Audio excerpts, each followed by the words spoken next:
عم السلام عليكم. الناشد رئيس الوزراء، رئيس القوادي. عم شوفوا لنا شاره، شوفوا لنا حل. يعني انا هاي ديك لها السميت مليت من العماله. يعني انتم من نزلتوا هاي مال التعيينات من ال 2001 لل 2005 شنو مثلا احنا ثلاثي فالين ام التعلاقي مو بشر وعدنا لحايه. عم انا عمري راح يصير فوق ال 35، لا محصل تعيين ولا هاي. صار لي 7 سنوات من تخرجت ولا هسه ما متعين، وقاضيها عمالي ووجهي ما كنت الشمس. هاي حتى يدي هسه ماكو، حتى مرات استعملها بدال الشاكوت. عمي سووا لنا تشاره، شوفوا لنا صوره حيل. يعني انت رئيس الجيش معانيك مال سيراميكي. يعني انت تقول اريد استثمر بيه 10 سنوات، شنو هو مثلا امبابي تستثمر بيه؟ يا اخي عينونا، يعني هسه ملينا كتلنا الفقر.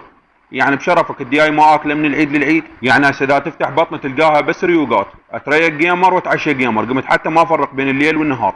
شو القصه؟ ما تقول لي ذاك اليوم رادوا يحلبوني قلت لهم اطلع زبد قبل.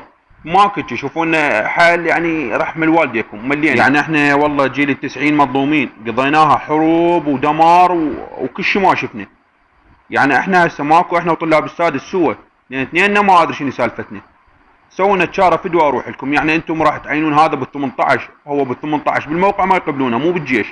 شنو سالفتكم عمي؟ نزل الجو بعد. يعني انتم شغلتكم مريضه وهي ما تخطى واحده من الاثنين، لو القرار عاوي لو عاوي القرار.